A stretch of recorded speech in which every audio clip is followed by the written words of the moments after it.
Hello everyone, very good evening to all of you. मैं अजय गुप्ता आज सबके सामने फिर से आ गया हूँ एक नई वीडियो लेके, जिसमें कि हम बात कर रहे हैं म्यूचुअल फंड्स के बारे में। हमारी इन्वेस्टमेंट की सीरीज चल रही है जिसमें कि हम म्यूचुअल फंड्स के बारे में बात कर रहे हैं। पिछली वीडियो में मैंने आपको इसका इंट्रोडक्शन दिया था कि म्यूचुअल फंड्स होते क्या हैं और ये काम किस तरह से करते हैं। तो जल्दी से आइए एक बार उस चीज़ को रिवाइज कर लेते हैं। मान लीजिए ये आप खुद हैं इन्वेस्टर, ये आप इन्वेस्टर खुद हैं। ये आप म्यूचुअल फंड कंपनी के पास पैसा देंगे और उनसे बोलेंगे कि आप हमारे बिहाफ पे इन्वेस्ट कीजिए। फिर वो लोग मल्टीपल जगहों पे इन्वेस्ट करेंगे और जो भी उससे रिटर्न आएगी, जो भी उससे पैसा आएगा, उसमें से कुछ पोर्शन अपने पास रख के एज देयर कमीशन वो आपको वापस दे देंगे। अब बात आती है कि ये किस चीज़ में पैसा लगाते हैं। तो इस चीज़ के लिए देखिए, mutual fund is nothing but a collection of stock और bonds that a professional fund manager buys on your behalf.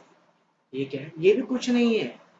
आज से इस वीडियो से पहले हमने जो भी तरीके देखे हैं, चाहे वो बॉन्ड्स हों, चाहे वो शेयर्स हों, चाहे अदर सिक्योरिटीज हों, कमर्शियल पेपर्स होते हैं, इस तरह की और भी सारी चीज़ें होती हैं जिसमें कि ये लोग लोगों से पैसा इकट्ठा करके उसमें पैसा लगाते हैं। लेकिन लगाता कौन है? एक फंड मैनेजर। कौन लगाता है? फंड मैनेजर, जो कि बहुत ही ज़्यादा हाईली क्वालिफाइड होता है। The fund manager decides which and how many stocks or bonds to buy. Fund manager he decide करता है कि हमें कौन से स्टॉक्स खरीदने चाहिए और कौन से स्टॉक नहीं खरीदने चाहिए और कितने स्टॉक खरीदने चाहिए किस टाइम पे। फिर उसके बाद क्या होता है? Mutual fund then distribute the entire investment amount in small units called units. फिर क्या होता है? जितना भी इन्होंने पैसा इन्वेस्ट करा होता है उसको छोटे छोटे पार्ट्स में डिवाइड कर देते हैं। अगर आप हमारे म्यूचुअल फंड में इतना पैसा इन्वेस्ट करेंगे तो आपको हमारे म्यूचुअल फंड के इतने यूनिट्स मिलेंगे। यूनिट्स मतलब क्वांटिटी। जैसे शेयर्स के केस में एक शेयर, दो शेयर, तीन शेयर इस तरह से होते हैं, वैसे ही म्यूचुअल फंड्स के केस में यूनिट्स होते हैं। एक यूनिट, दो यूनिट, और ये पॉइंट्स में मिलते हैं क्योंकि ये बहुत, जैसे जैसे शेयर की वैल्यू बढ़ती है म्यूचुअल फंड्स के केस में उन यूनिट्स की वैल्यू बढ़ती है। आज कोई यूनिट 10 रुपए का था, तो कुछ टाइम बाद अगर वो म्यूचुअल फंड में ग्रो हुआ और वहां पर रिटर्न एक्यूमुलेट हुई, तो वही यूनिट 10 रुपए से बढ़ के 11 रुपए का हो सकता है, 12 रुपए का हो सकता है, 15 रुपए का हो सकता है, और इसी तरह से। पर अब बात आती है कि ये कैसे कैसे बाइफरकेटेड होते हैं, बटे हुए होते हैं, डाइवर्सिफाई होते हैं। क्यों? क्योंकि इसमें भी हमारी मर्जी है हम किस तरह के स्टॉक में, किस किस तरह के म्यूचुअल फंड में पैसा लगाना चाहते हैं।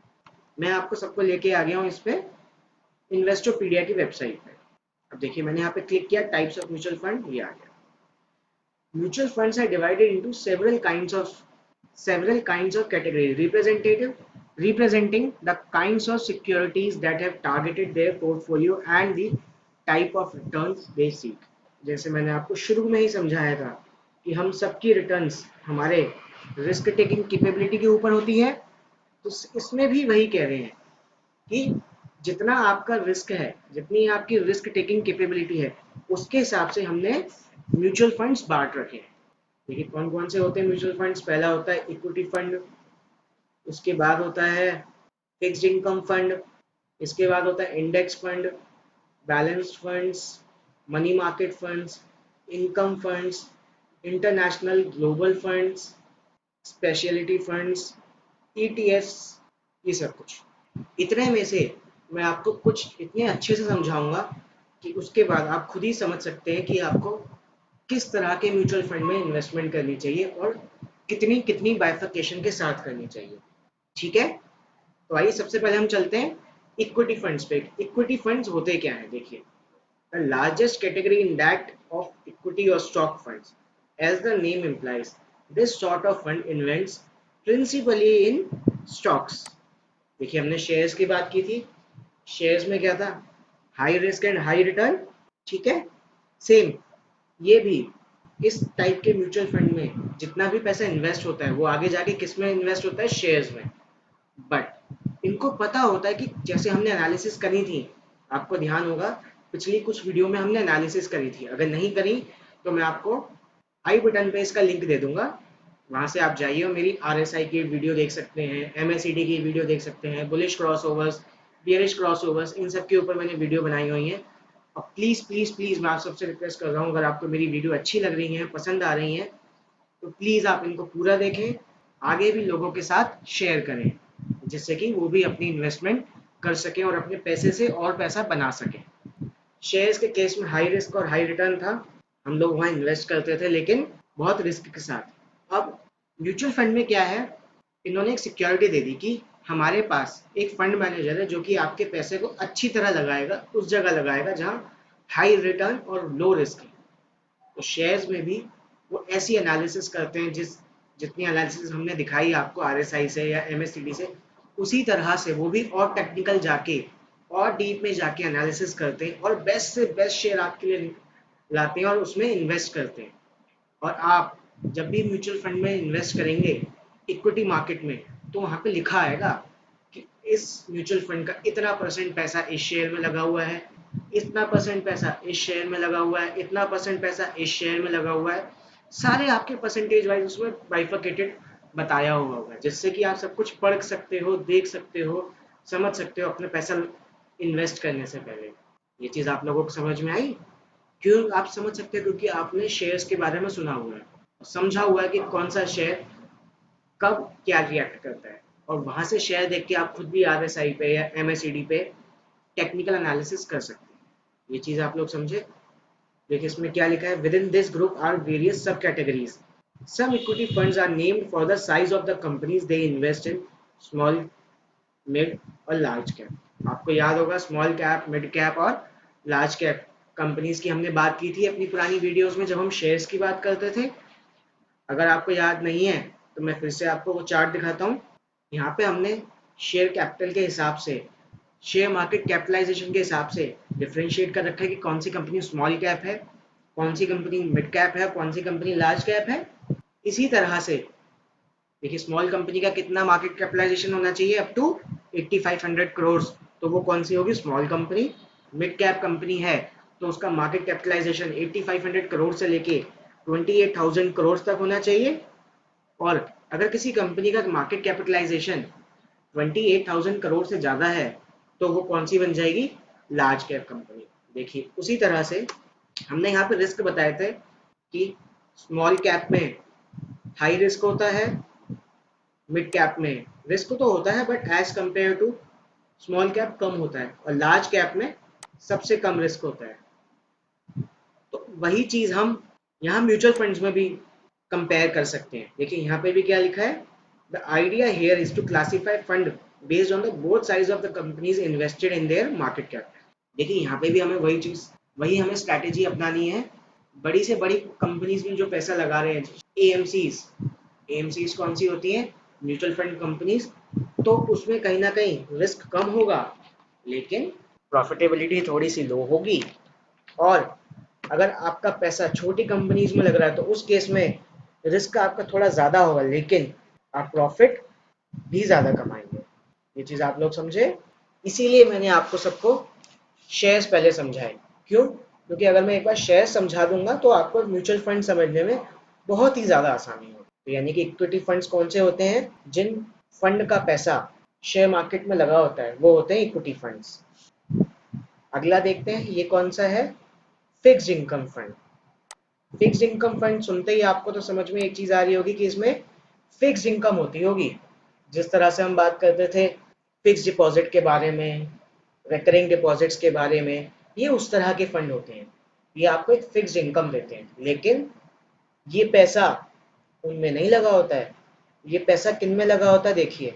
A fixed income mutual fund focuses on investments that pay a set rate of return such as government bonds, corporate bonds, or other debt instruments. That is, the idea is that the fund portfolio generates interest income which it then passes on to the shareholders।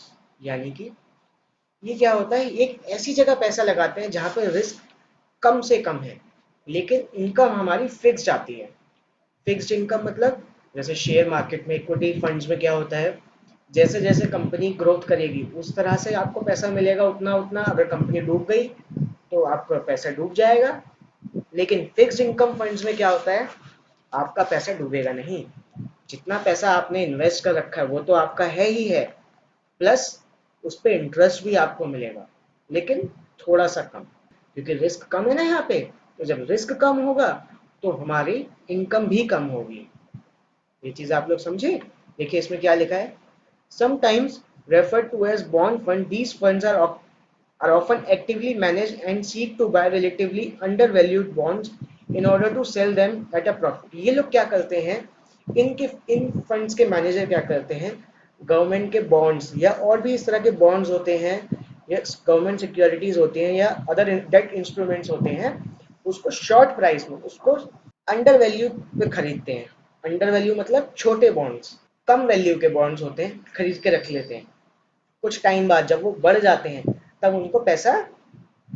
उनको बेच के वो पैसा कमा लेते हैं। These mutual funds are likely to pay higher returns than certificate of deposits and money market investments, but bonds fund aren't without risk।